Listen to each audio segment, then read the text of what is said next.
হরে কৃষ্ণ, রাধে রাধে, জয় গৌর, জয় নিতাই। তো আজকে ভক্তবিন্দু আপনাদের সামনে আমি যে বারোতিনী একাদশী মাহাত্ম্য কথা পাঠ করে শোনাবো।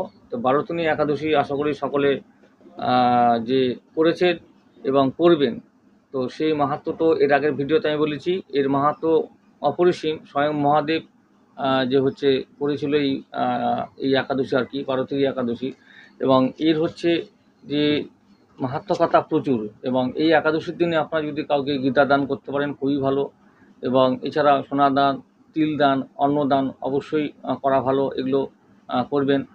আর হচ্ছে যেহেতু অন্নদানকে কন্যাদানের সমতুল্য বলা হয়েছে এবং গোদানকে অন্নদানের সমতুল্য, অর্থাৎ অন্নদান করলে একটি গোদানের সমতুল্য হয়, সেরকম। তো এই মাহাত্ম্য প্রচুর এই একাদশী। তো আজকে আমি মাহাত্ম্য কথা পাঠ করে শোনাচ্ছি। নিষ্ঠা সহকারে আপনারা এই একাদশী পালন করবেন এবং নিষ্ঠা সহকারে আমি যে পড়ছি এই একাদশীর ব্রত কথা আপনারা হচ্ছে অবশ্যই মনোযোগ সহকারে, নিষ্ঠা সহকারে শুনুন, কান দিয়ে শ্রবণ করুন। হরে কৃষ্ণ, রাধে রাধে, জয় গৌর, জয় নিতাই।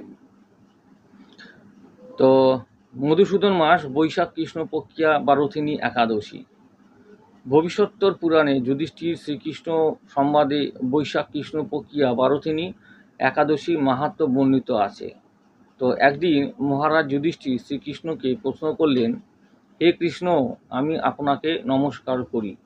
বৈশাখ কৃষ্ণপক্ষিয়া একাদশী মাহাত্ম্য সম্বন্ধে বলুন। শ্রীকৃষ্ণ বললেন, হে রাজন, এই একাদশীর নাম বারোথিনী একাদশী। এই ব্রত পালনে ইহলোক ও পরলোকে সৌভাগ্য প্রদানকারিণী। জীবের সকল প্রকার পাপ ক্ষয় হয়। যারা ভাগ্যহীনা স্ত্রী, তাদের ভাগ্যের উদয় হয়। জন্ম মৃত্যুময় মালা থেকে মুক্তি লাভ ঘটে ও যে ভগবানেতে বিশুদ্ধ ভক্তির উদয় হয়। এই ব্রত করে পুরাকালে রাজা মান্ধাত্তা যে ভগবদ্ ধাম লাভ করেছিলেন। কুরুক্ষেত্রে সূর্যগ্রহণ কালে যে এক মন সোনাদান করলে যে ফল পাওয়া যায়, তো এই একাদশী পালনে তৎসমুদয় ফল লাভ ঘটে। অর্থাৎ বলছে কুরুক্ষেত্রের সূর্যগ্রহণ কালে তো এক মন সোনা দান করলে যে ফল পাওয়া যায়, তো এই একাদশী করলে সেই একই হচ্ছে ফল পাওয়া যায় এই বারোথিনী একাদশী। হে রাজন, যে ঘোড়ার দান অপেক্ষা হাতি দান শ্রেষ্ঠ। যে ঘোড়ার দান অপেক্ষা হাতি দান শ্রেষ্ঠ এবং হাতি দান অপেক্ষা ভূমিদান শ্রেষ্ঠ।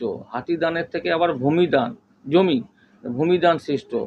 ভূমিদান অপেক্ষা তিল দান শ্রেষ্ঠ, আবার ভূমির থেকে আবার তিল দান শ্রেষ্ঠ। তো তিল দান অপেক্ষা আবার সুবর্ণ দান শ্রেষ্ঠ। তো তিল দানের থেকেও আবার সোনা দান শ্রেষ্ঠ। আবার সুবর্ণ দান অপেক্ষা অন্নদান শ্রেষ্ঠ, মানে সোনা দানের থেকেও আবার অন্নদান শ্রেষ্ঠ বলা হয়েছে। তো এই দানের মত অধিক ফল আর কিছুতেই হয় না। তো পিতৃলোক, দেবলোক, মনুষ্যলোক সকলেই অন্নদানে পরিতৃপ্ত লাভ করেন। তো পিতৃলোক এবং দেবলোক, মনুষ্যলোকে অন্নদান করলে সকলে কিন্তু তৃপ্তি লাভ করেন। সুতরাং সর্বপ্রকার দানের ফল এই বারোথিনী একাদশী পালনে লাভ হয়।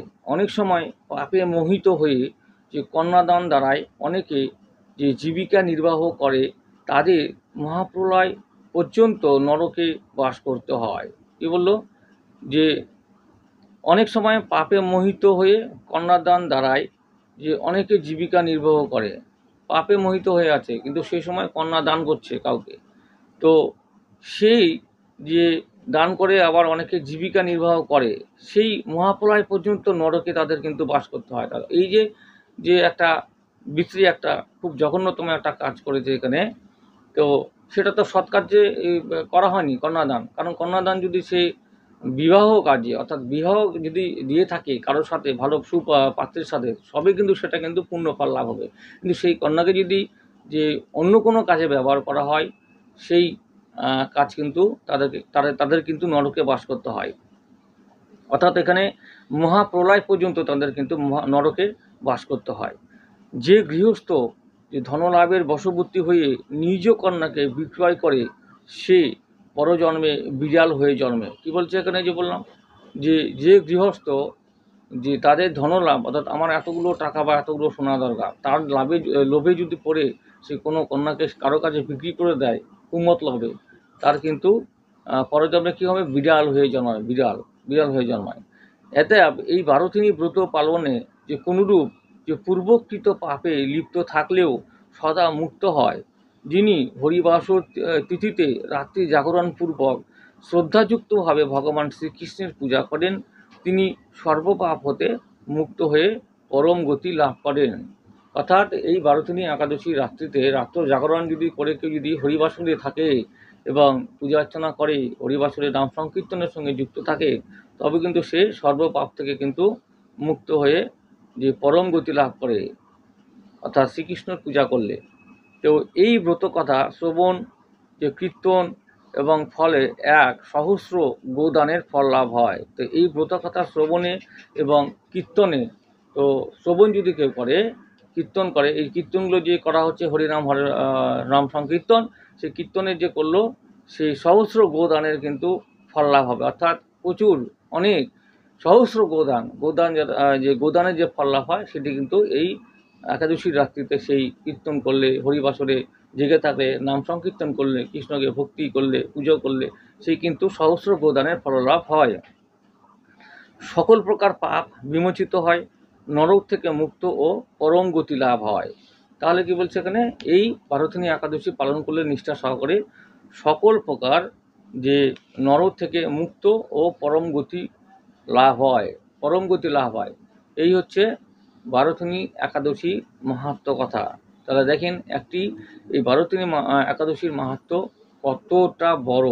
কারণ এই যে এখানে বলা হচ্ছে কত কিছু দান করলো, তো এখানে দেখেন তিলদান আছে, হ্যাঁ, তিলদান আছে, সোনাদান আছে, গোদান আছে, অন্নদান আছে, হাতিদান আছে, হ্যাঁ, তারপরে হচ্ছে এই যে দানগুলোর থেকে কিন্তু অন্নদান কিন্তু সর্বশ্রেষ্ঠ। কারণ এখানে পিতৃকুল, অর্থাৎ এখানে যে লোক, অর্থাৎ দেবলোক, পিতৃলোক, আর হচ্ছে যে এই লোক, অর্থাৎ 3 লোকে কিন্তু এখানে কিন্তু সবচেয়ে কিন্তু বেশি তৃপ্তিদায়ক আর কি, তৃপ্তি মানুষ্যলোক। তো বলছে এখানে কি, মানুষ্যলোক সকলেই কিন্তু অন্নদানে পরিতৃপ্ত হয়। সুতরাং এখানে বলা হচ্ছে যে এই মানুষ্যলোকে যেহেতু তৃপ্তি করা হয়, কিন্তু এই একাদশীর ফলে, অর্থাৎ যদি কেউ আবার কুমতলবে কোনো কন্যাকে যে বিক্রি করে তার ধন উপার্জনের পথ যদি যে নিয়ে নেন, সেটা কিন্তু সবচাইতে খারাপ। তাকে কিন্তু সহস্রকাল পর্যন্ত নরক যন্ত্রণায় ভুগতে হবে, নরকে বাস করতে হবে এখানে, হ্যাঁ। তো এই হচ্ছে। তো কুরুক্ষেত্রে সূর্যগ্রহণ সময়কালে কি 1 মণ সোনা দান করলে যে ফললাভ পাওয়া যায়, আবার এই 12 একাদশী পালন করলে সেই কিন্তু একই কিন্তু ফললাভ পাওয়া যায়, হ্যাঁ। তো এই হচ্ছে একাদশীর মাহাত্ম্য কথা। ভালো করে আপনাদের পড়িয়ে শুনিয়ে দিলাম, আশা করি ভালো লাগলো। আর আপনারা নিষ্ঠা সহকারে আশা করি আপনারা হচ্ছে এই একাদশী পালন করেছেন। তো হরে কৃষ্ণ, রাধে রাধে, জয় গৌ, জয় নিতাই। আপনারা সকলে ভালো থাকুন, সুস্থ থাকুন।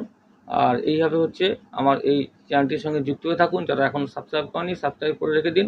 আগামী দিনে প্রচুর ভিডিও আমি ভক্তিমূলক অনুষ্ঠান নিয়ে আসবো, সেগুলো দেখে নিয়ে কিন্তু আপনারা কিন্তু যে কিছুটা হলেও কিন্তু এখান থেকে আপনারা কিন্তু সেই জিনিসগুলো বুঝে নিয়ে আপনারা সনাতন ধর্মের যে মর্যাদা সেটা কিন্তু রাখতে পারবেন। তো আশা করি সকলে ভালো থাকবেন।